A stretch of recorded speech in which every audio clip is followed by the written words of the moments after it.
New Zealand Business Forum. This very important day when we have friends from New Zealand visiting us. Thank you, Todd, for your leadership of this engagement, for all the good work and all the many visits that you have made to India, including the first visit where he probably was on the plane for 40 hours to spend 12 hours in India. Thank you, High Commissioner Patrick, for steering the speed with which we were able to expand this discussion, take it to fruition, and ensuring that things don't break down, despite very significant differences in the scale and possible outcomes that often came across as big hurdles in this negotiation. Very warm welcome to all our distinguished members of Parliament. Mr. Daniel O'Connor is a very dear friend. We worked together for nearly 5.5, 6 years. And great to have him back in India after many years. Ms. Kirkpatrick, Dr. Parmar, Ms. Nakle, a warm welcome and thank you for coming to India on this important day. Thank you, Puneet, for steering today's engagement and for bringing the three associations together, FICCI, CII and ASSOCHAM, all working as partners so that we can look for a brighter future as friends and as one country working for the shared prosperity of every Indian and in today's context, every New Zealander and Indian together. A big thank you to Mr. Hone McGregor, the chair of Tomata, for steering the business roundtable on behalf of the New Zealand side. Both our chief negotiators, Mr. Vangelis and Ms. Dillon, did a good job. They persevered through and finally got us a very fair, equitable and balanced free trade agreement, of which I think both countries can be proud. Thank you, Ms. Gurmeet Tej, for putting together such a wonderful group of business leaders from both sides. Tilak, that was a very good presentation, and I hope you will continue to work with New Zealand to make sure that that $20 billion FTA comes in very quickly and make the journey of all our friends from New Zealand smoother, handhold them, be more inviting, ensure that they have a seamless journey into India. And likewise, for Indian investors in New Zealand, playing the role of a bridge between the two sides. All the sectoral lead discussants, thank you for your leadership on the three very important subjects. I think each one of them is important to this FTA and will define the success of this FTA as we move forward.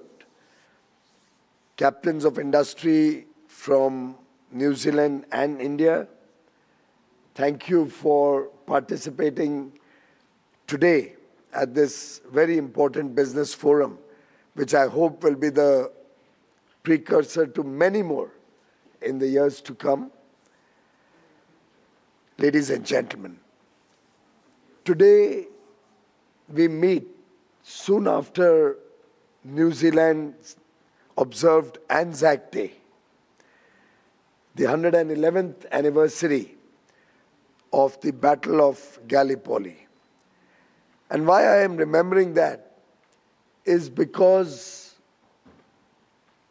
in a way, this partnership between New Zealand and India is not only reflected in the businesses that we do together, but the Indian soldiers fought shoulder to shoulder with the Australian and New Zealand soldiers at the Battle of Gallipoli, reflecting the shared commitment to preserving democracy, preserving independence, preserving what is right for the world.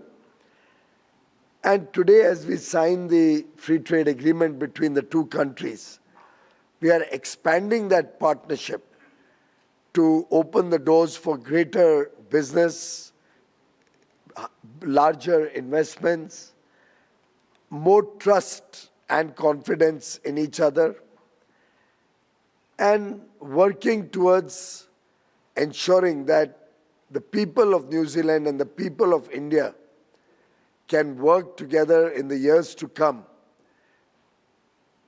to ensure that the world is a better place to live in, and both our countries benefit equally from this new engagement.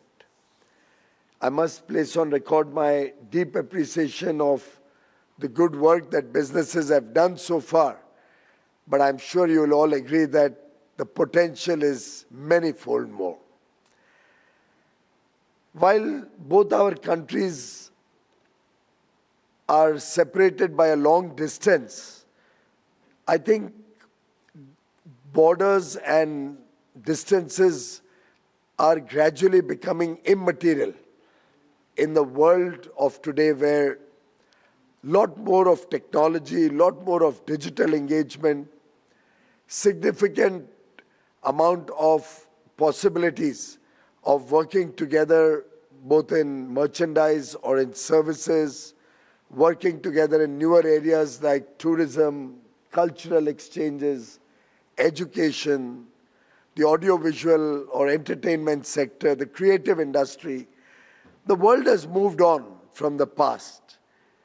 And I think when we map the entire arc of this partnership, from farm to factory, from factory to a prosperous future for both nations, it clearly shows us the immense possibilities between our two countries and the effort that we now all need to move from discussions to deliverables.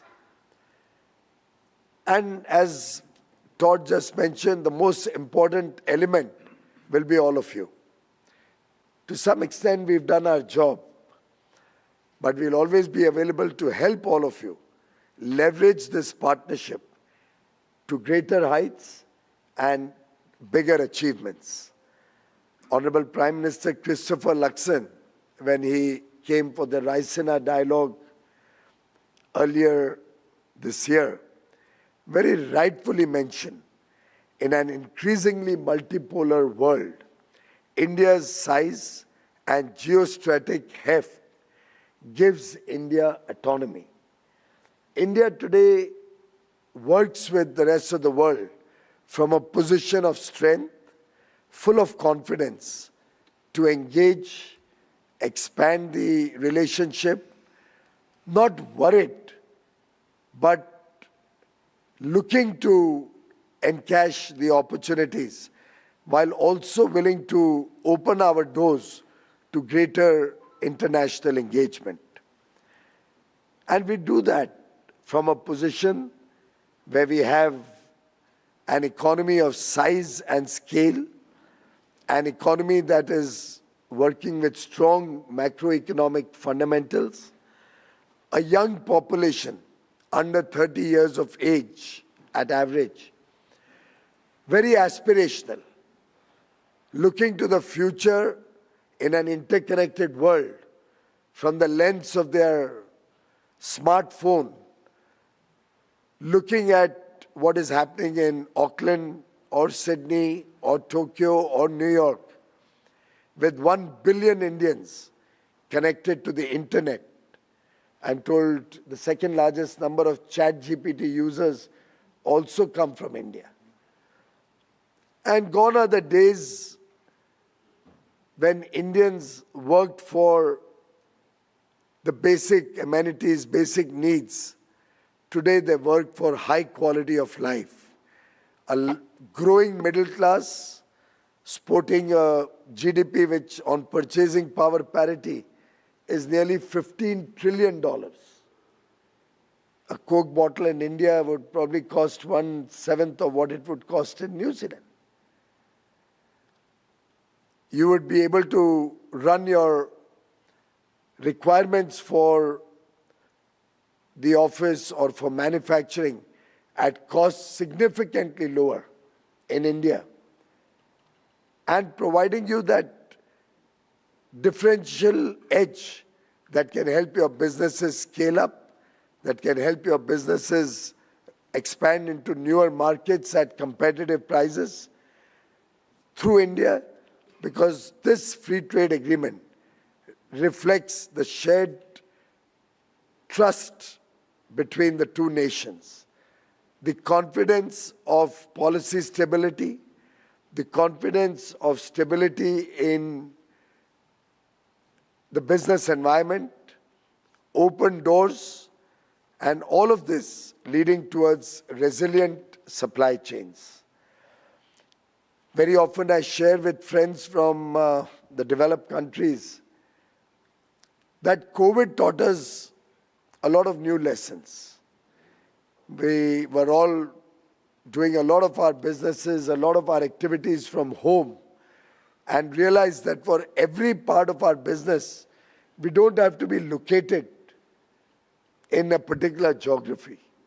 A lot of work can be done, if it could be done from home, from other geographies, which helps businesses become more efficient, help businesses bring down costs, and therefore, if you see the last 4 or 5 years, our expansion in the global capability center space has been massive.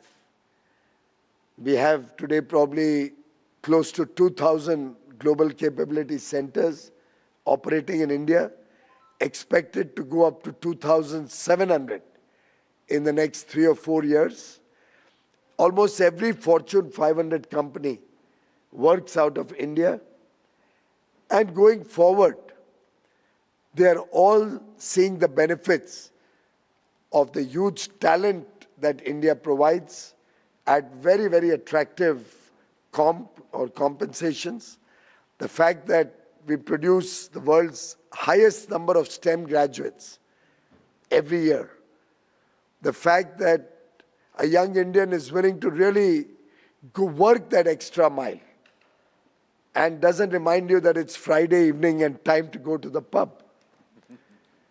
The fact that you can be assured of data or digital connections at probably the lowest cost anywhere in the world, the large domestic demand that India offers to businesses, which can help you scale up, which can help you bring efficiency and produce goods at prices that you couldn't imagine in your country, and help you capture world markets across continents, thanks to the many free trade agreements that we have concluded, particularly with the developed world.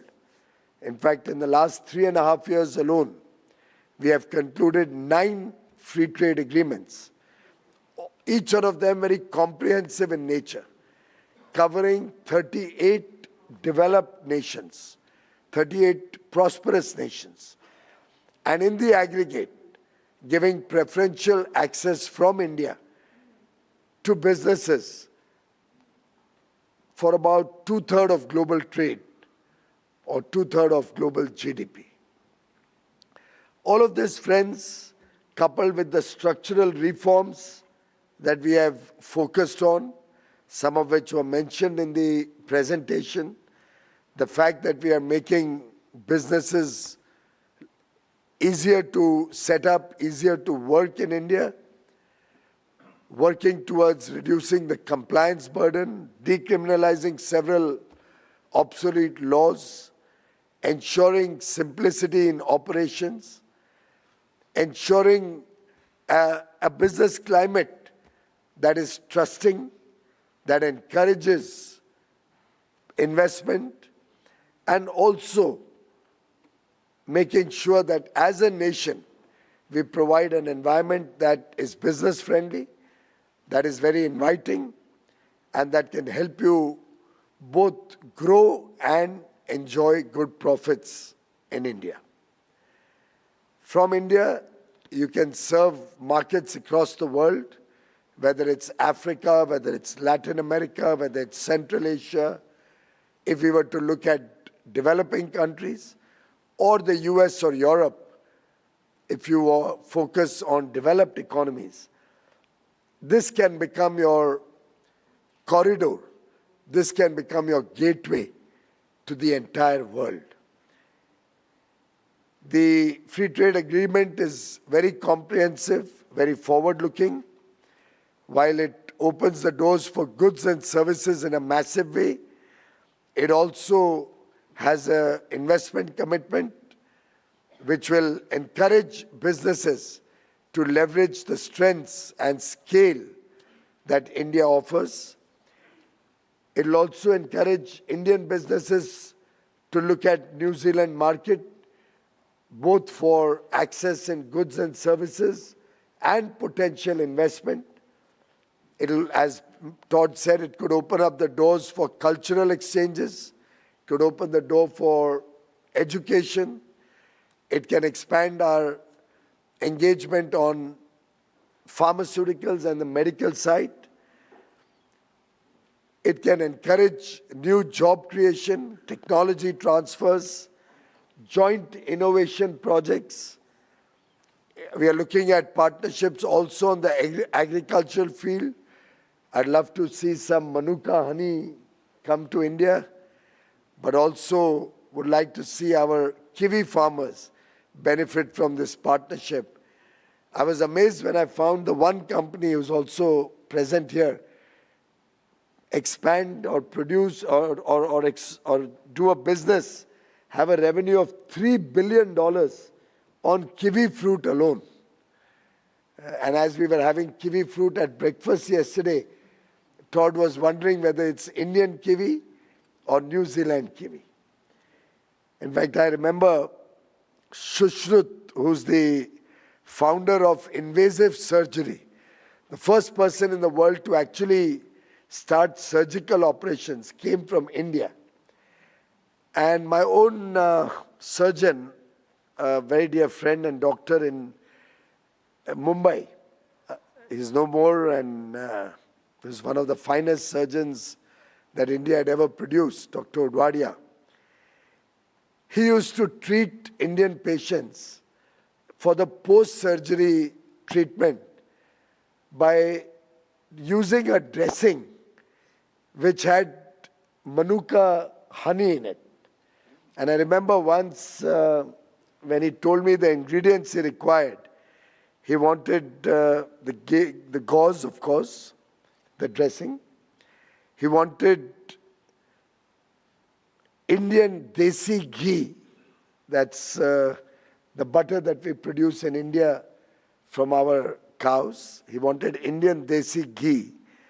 And he wanted honey from Australia or New Zealand. Now, I don't want to get into your internal problems, but I remember when I got him the honey the first time around, he rejected it and he said, no, get me Manuka honey. At that time, I didn't even know it came from New Zealand. But that dressing, he would say, with Indian ghee and Manuka honey, was the fastest way to cure a patient in the post-surgical phase. And I've benefited from that. So I owe a debt of gratitude to your honey farmers, but would also like to invite them to come to India and help our farmers, because we in India currently are running a program where we are encouraging more and more farmers to go in for producing honey to supplement their income. What is it called? That project, we've launched a project on honey farming. And I think this is the kind of areas that this partnership can truly benefit from, which are out of the box, and I don't think any other engagement covers these kind of areas other than the New Zealand partnership. Friends, our bilateral trade is small, but our ambitions are big. We must look at the true potential of this partnership, expand our complementarity in areas of agri-tech, food processing, clean energy, leverage markets in our two countries and across the world, see our skilled talent can work with innovation and technology in New Zealand, work towards manufacturing, work towards greater engagement in the newer areas of digital technology, artificial intelligence, quantum computing, and therefore the three subjects chosen today for the three business roundtables perfectly represent the New Zealand-India growth story. As Prime Minister Modi said, and I quote, "The India-New Zealand Free Trade Agreement sets the stage for doubling the bilateral trade in the coming 5 years." Let's look at greater ambition together. Let's look at the India-New Zealand Free Trade Agreement reflecting the Maori spirit, Kamua Kamuri, walking into the future while facing the past. I invite all of you to join this journey to co-invest, co-manufacture, co-innovate, and co-create. Thank you very much and all the best. तो केंद्रीय मंत्री पीयूष गोयल को अभी आप सुन रहे थे, जो कि भारत और न्यूजीलैंड के बीच एफटीए हस्ताक्षर से जुड़ी हुई जानकारी साझा कर रहे थे और साफ तौर पर बता रहे थे कि किस तरह से भारत और न्यूजीलैंड के बीच ये जो एफटीए पर हस्ताक्षर हो रहे हैं वो किस तरह से दोनों ही देशों के लिए महत्वपूर्ण साबित होंगे। और उन्होंने बताया कि किस तरह से आने वाले समय में दोनों ही देश मिलकर के प्रगति और उन्नति करते हुए नजर आएंगे। फिलहाल समाचार में मेरे साथ इतना ही, मुझे दीजिए इजाजत, नमस्कार।